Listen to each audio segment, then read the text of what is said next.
मी प्रशांत काशीनाथ महाजन, राहणार नायगाव, तालुका मुक्ताईनगर. गेल्या 2-4 दिवसापासून कृषी केंद्र चालकांनी बंद पुकारलेला आहे.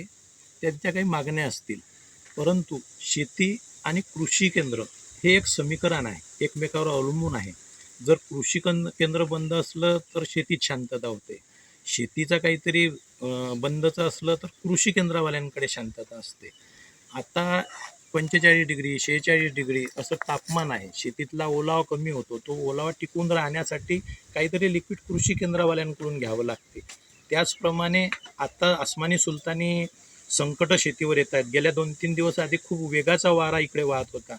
पिंपरी नांदूला प्रत्येक शेतकऱ्याचं नुकसान झालं, परिसरात झालं आणि केळीचे असलेले पानं फाटली गेले. आता जळा ढिल्ल्या झालेल्या आहेत. त्याच्यासाठी पोषक तत्व म्हणून काही विद्राव्य खतं सोडावे लागतात. आता ती कृषी केंद्रावर गेल्याशिवाय साप भेटणार नाही.